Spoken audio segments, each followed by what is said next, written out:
Today we shall be developing the vector error correction model in RStudio. So vector error correction model is usually run when failing to run vector autoregressive var model due to the fact that variables are probably not stationary. As you know, var model variables are required to be all stationary. But you can run vector error correction model when variables are stationary in first difference, and you need to have also a co-integration or a long-run relationship. First time you are watching one of my videos, do subscribe to the YouTube channel in order not to lose my next video, and do let a like or put a thumbs up. It will be a pleasure to know that all effort we are making to help you improve your skills in statistical model for social science. So coming back into our vector error correction model, we need to have two principal packages.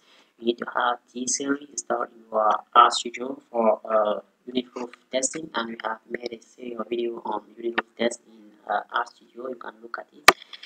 You also require a VARs package in order to be able to perform VAR as well as vector error correction model and co-integration in RStudio. So when all those two packages are installed in your RStudio, you can perform unit proof tests, and when your variables are stationary in first difference, the first step is test for the co-integration using the command co equal co.cg in and the parameter of the function cr.cg ch.go are beta. Beta here is a matrix containing the concatenation of the vector that are going to be used in your VECM model, and my vector beta, my data set beta is concatenation of three vectors: beta 0, beta 1, and beta 2.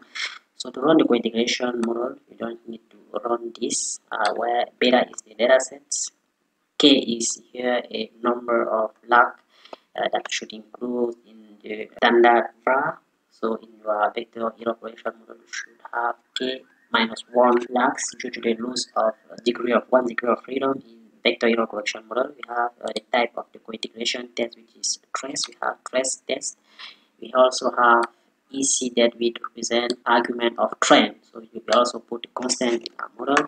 So click on run. Co-integration test has been run, and we can just summarize our co-integration test using the command summary co for co-integration, and you can see the result of our co-integration test. And the most important table that will be used to interpret our co-integration test is what I just highlighted here. And we have for the one co-integration equation, the test statistic is 23.88, which is less than the critical value at 10 and 5%. The null hypothesis here is the non-co-integration, not co-integration among our three variables. As the null hypothesis is the non-co-integration among our three variables, and the test statistic more than the critical value at 10 and 5%, we can just reject the null hypothesis at 5 and 10%, meaning that we can suppose that at 10 and 5% level, there exists at least one co-integration equation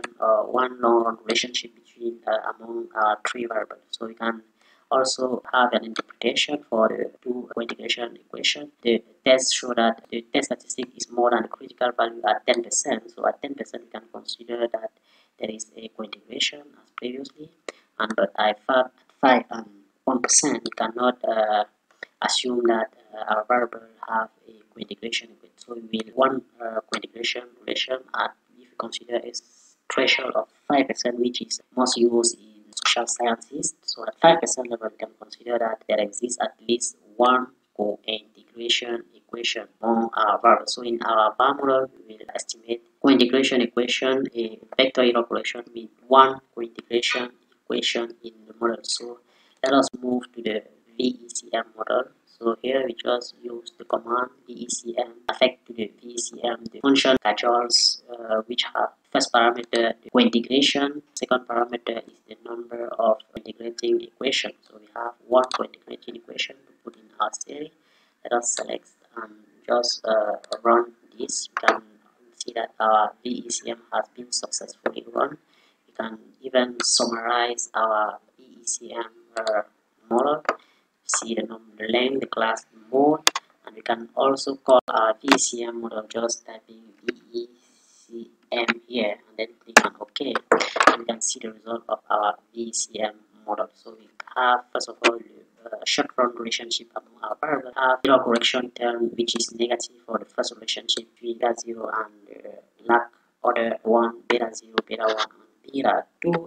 And we can see that in the short run we have positive relationship between beta 0 lag 1, beta 0 lag 2, and beta 1 lag 2 and beta 2 lag 1. And here we have the long run relationship showing integration equation that show that beta 0 lag 2 is lag 2 because we chose to have estimate a lag 2 VECM. So lag 2 beta 0 is plus minus 3.41 lag 2 of beta 1 plus 2.79 beta 2 lag 2 minus 0.31 should be equal to 0. So the sign here is interpreted negatively. The standard, the impact of the variable here will be the opposite sign that we have here, because in the identification equation we can send this to the second member of the equation so that beta 1 will at the long run have a positive impact on beta 1.